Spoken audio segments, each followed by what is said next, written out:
Okay, so this one is about the nature of codependency.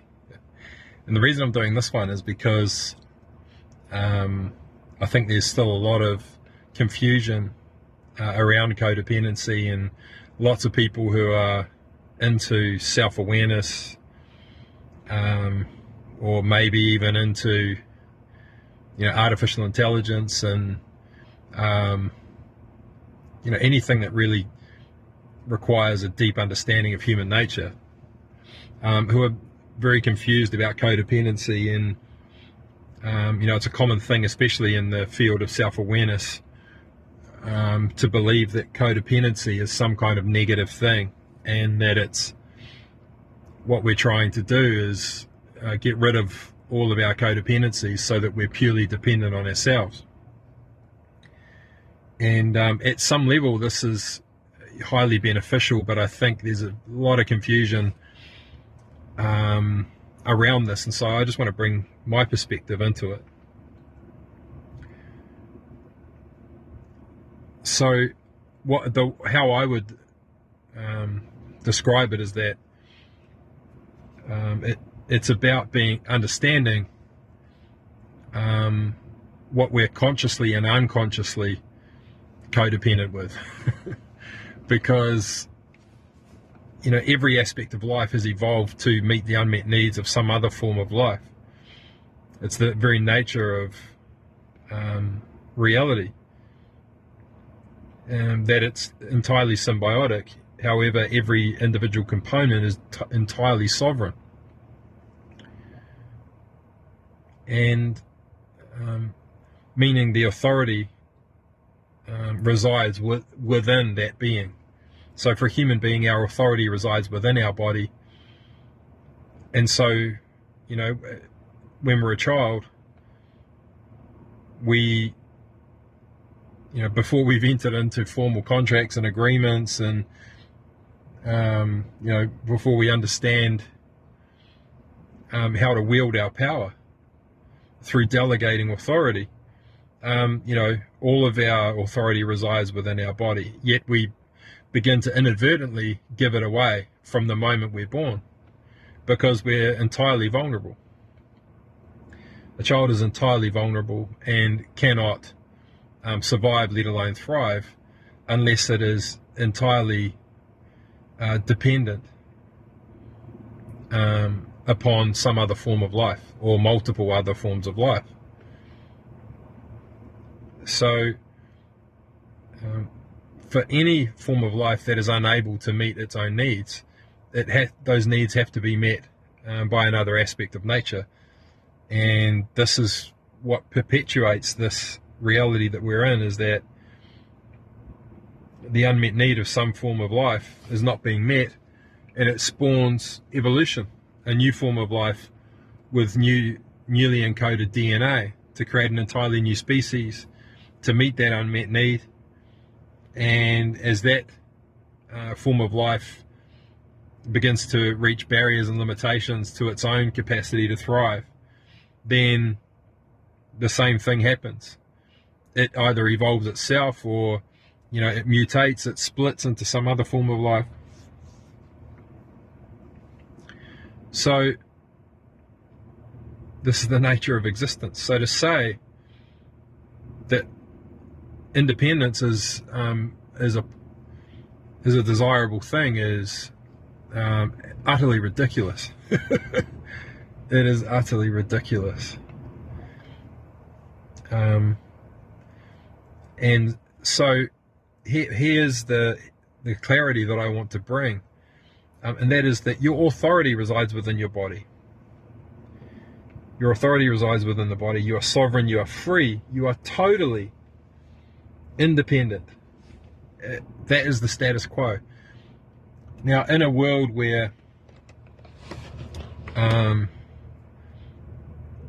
you are entirely sovereign and free, you're a living, breathing human being, your rights are inalienable, and your power resides within your body. Your authority resides within your body. And you've claimed that. I am sovereign, I am free. Well, you're going to be a pretty lonely person if you don't decide to delegate any of that authority. I'm the authority on my life, and all of my authority is within my body, and it's going to stay here for the rest of my life. Imagine your life. You wouldn't be able to get a driver's license. You wouldn't be able to have the government protect you. You wouldn't be able to get medical care. You wouldn't be able to, your children wouldn't be able to get taught at school. You're completely stuffed. You have to delegate your authority in order to live any form of life within which you can thrive.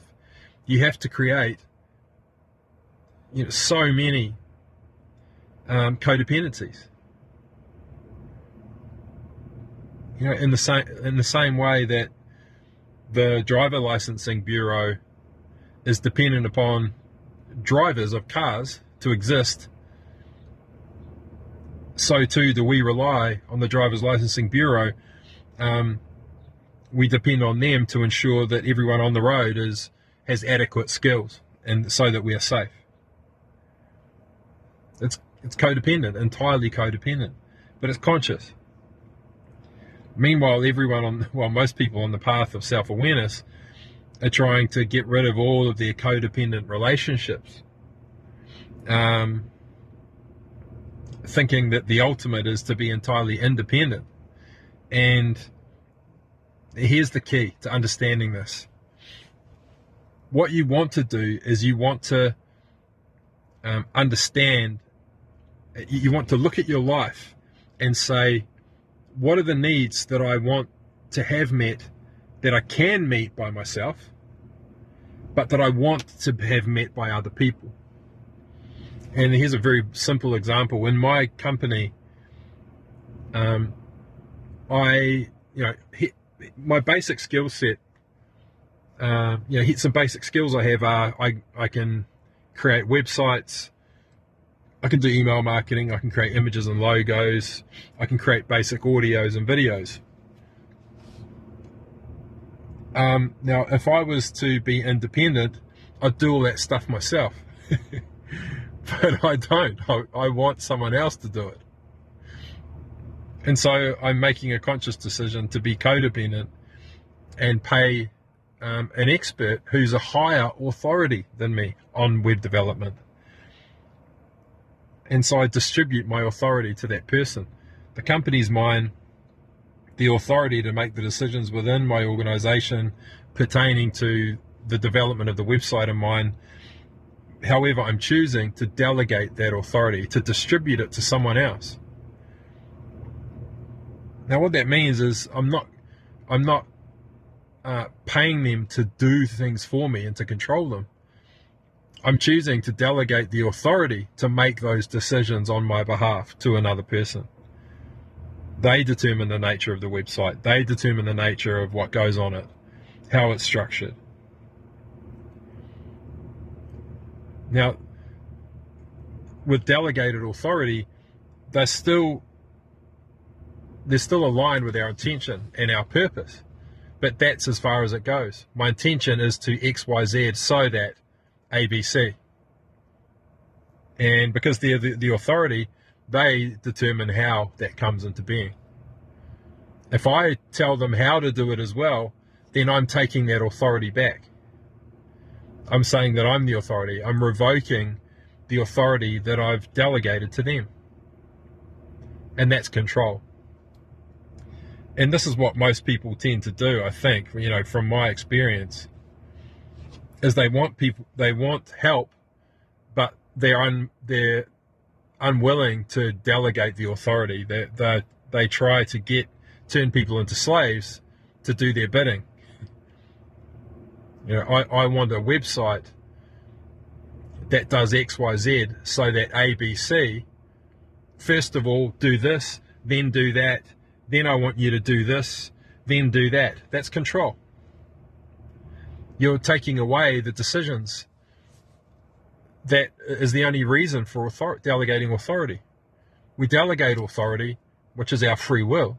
We delegate it to other people so that we don't have to make those decisions. And so there's literally no point in me getting a web developer if I'm going to tell them what I want as well as how to do it. And this is the absolute fundamental component of delegated authority. Is that if you're delegating authority, you're delegating the how to do it.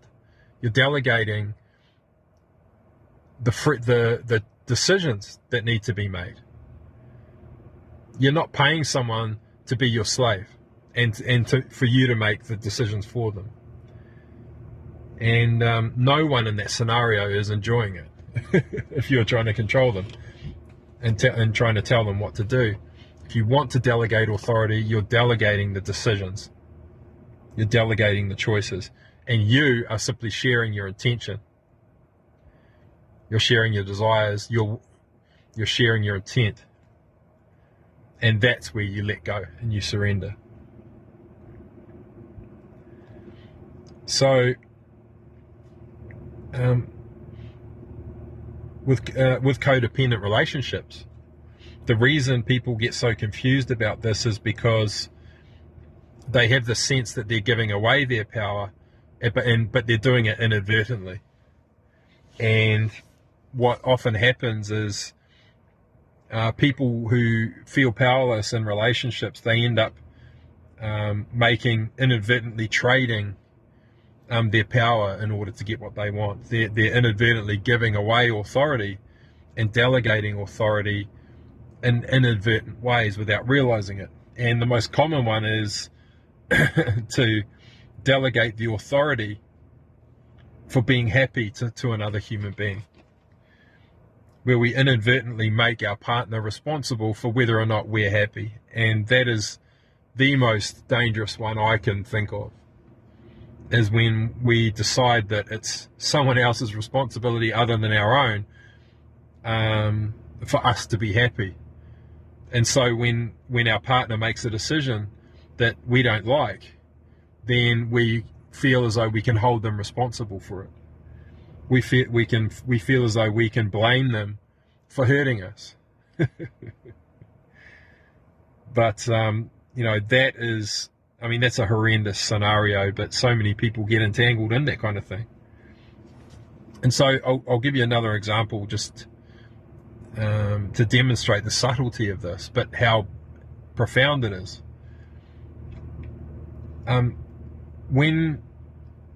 When you're in relationship with someone else, the ideal scenario is for all of the needs that are being met in the relationship to be visible and understood by everyone.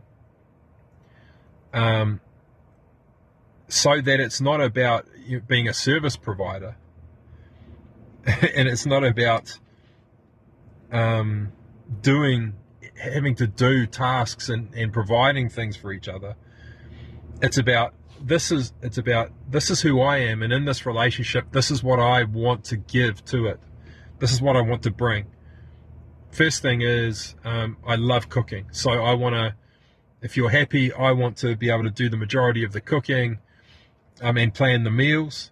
And if you're happy, I'd love for you to be involved. Maybe cook once a week, maybe twice a week, or maybe one of those nights is we collaborate and we do something together.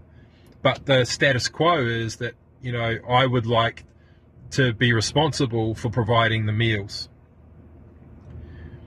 And that can be a starting point. If the other person's into cooking as well, then it's, well, actually, I'd like to be that as well. So then it's, how can we collaborate?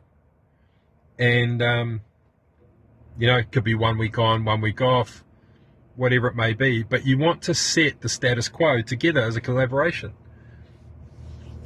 So it's not about the unspoken expectations of someone to cook every night that just breeds resentment. It's about, this is what I want. These are the gifts that I choose to give and to bring to this. And how can we from there? Now, once you've done this for everything, the other thing could be, it could be things like taking the rubbish out. It could be things like doing the laundry, doing the washing up. going to the supermarket. Get these things out of the way and, get the status quo established. That's in line with how your nature wants to arise. I actually like going to the supermarket by myself. So if you're happy, I'm keen to do most of the shopping. And the other person says, well, I actually would love to be part of it. So maybe you do the shopping and then I can just join you whenever I want to. Yeah, okay. But get that status quo established rather than just having all these unspoken things and having the sense of obligation come in to replace it. And once that sense of obligation's in place, it's people will start feeling trapped and imprisoned by a sense of obligation, and that sense of obligation will become a burden, and that burden will become just resentment. And there will inevitably be things that neither of you want to do. And it's like, but still need to be done. So no one's signed up to clean the toilets or the showers. So okay, neither of us want to give of ourselves to that. So how can we? Well, let's just alternate. Let's rotate, or let's get some quotes for a cleaning company to come in once a week. Oh, okay, yeah, cool. So this is all collaboration is. It's all that collaboration is this is you're sharing with the person the gifts you want to give. You're sharing what you want to bring and how you want to express yourself in that relationship. And then you reconcile the spaces, the needs that still need to be met. And you can collaborate with other people. You can get other service providers. But once you've got that in place, it's just a breeding ground for collaboration. And everything else can be spontaneous, as long as all those needs are being met. And,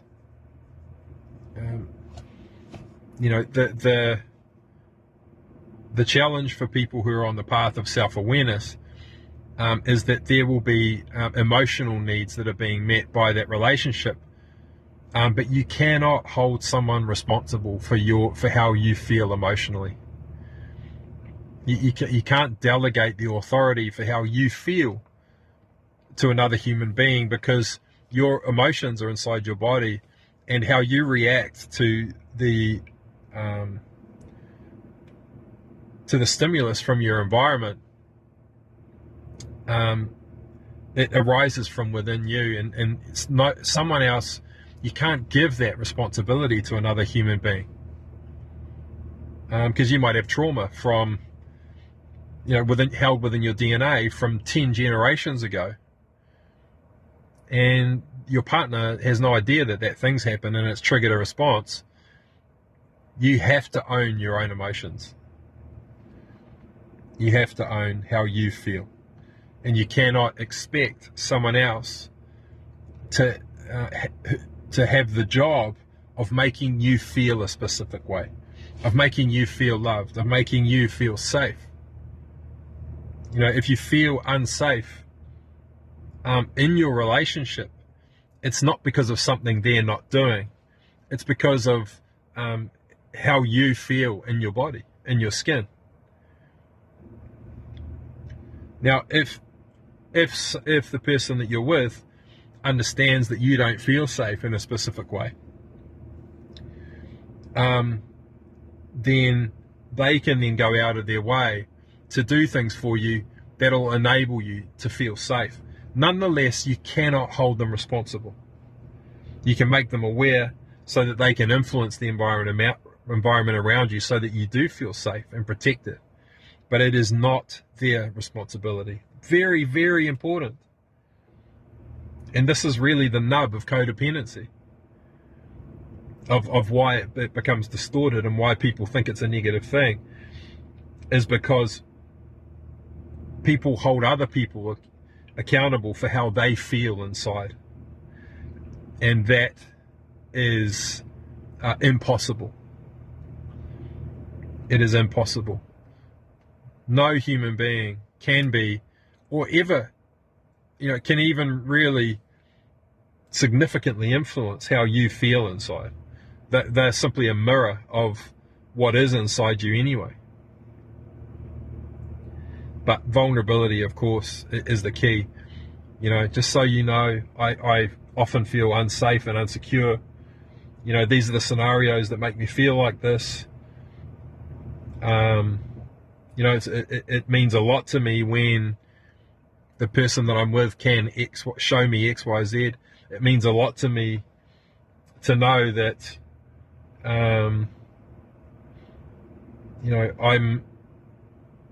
I feel like I'm being taken care of. But you cannot hold them responsible. It's not their responsibility. And if you can't accept that, then know that it's a lack of trust in yourself that has to be explored. Because people that do trust themselves know that the universe is always conspiring to engineer the environment around you for you to receive everything that you want in every moment. That's the truth of and the nature of reality. And any fear that you have that it's not this way is actually an illusion. Fear is an illusion anyway. And there's so many reasons for this.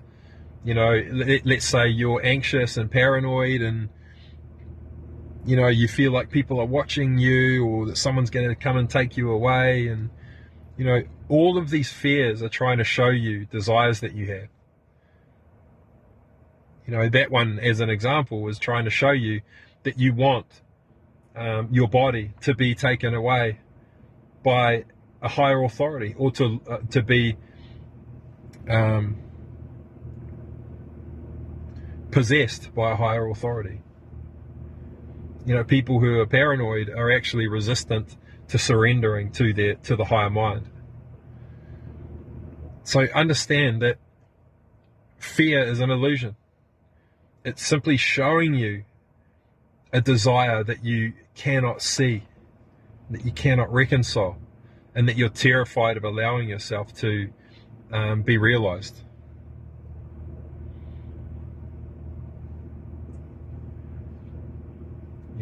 People have a fear of being violated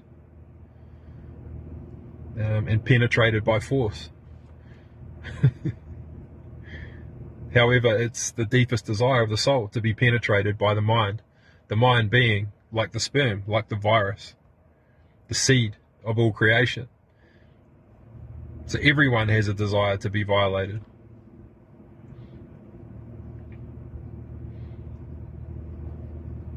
It's our resistance to what we actually want that creates the illusion, that creates fear.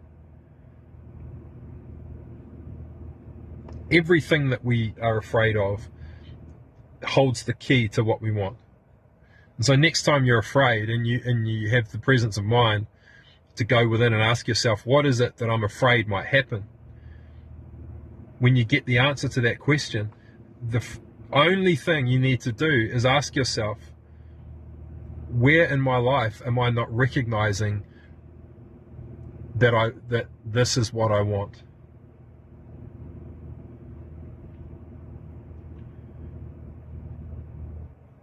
If you find yourself being repelled by someone who's possessive, as an example, this is a common one.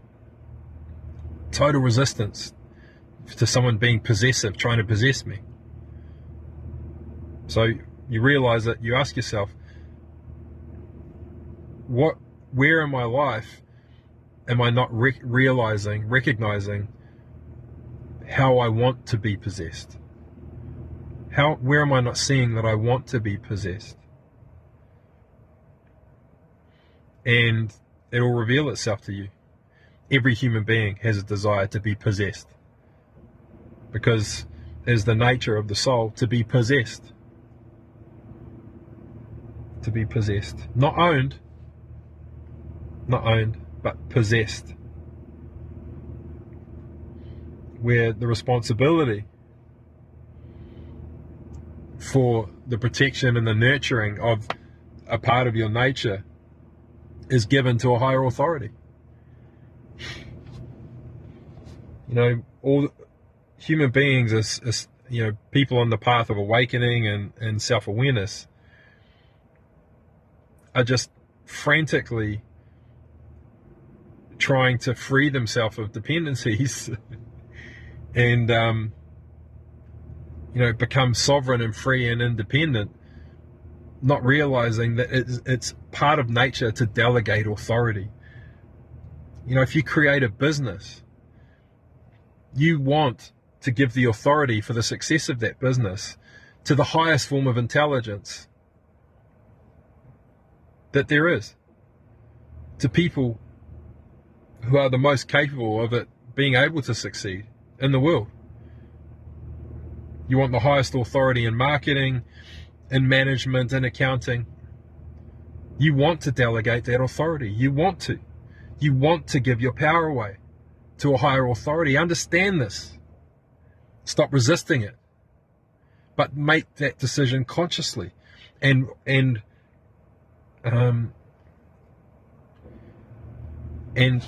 hold on to your right to revoke that authority at any given moment, for any reason. Reserve the right to revoke it, but consciously give it. The more power you give away, the more authority you delegate consciously and willingly, the more powerful you become. Because those you are imbuing with your authority are being empowered by you to express your will, to express your desire, to manifest your intent.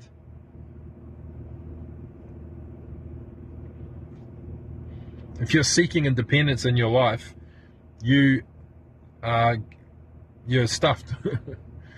You're making yourself powerless. Other than, moving your own body around. If you want all of your authority to remain within your body and to reside within your body, then that's where your power stays. The power to move your body around.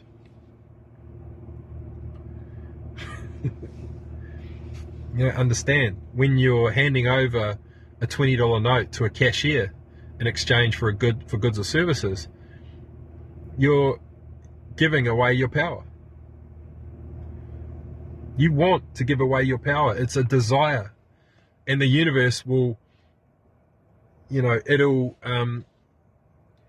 provoke you into understanding this by forcing you to give your power away until you reconcile this and understand it and claim the desire. I want to give away my power. I want to give the authority for certain aspects of my life to a higher authority than myself, a more capable and powerful authority than myself. Rather than me doing my own marketing for my company, I want the highest authority on marketing a global business to hold the authority for doing the marketing for my company. And I retain the right to revoke it at any moment. But do I really want to take that responsibility back and that authority back? Of course not. I want to move on to the next thing.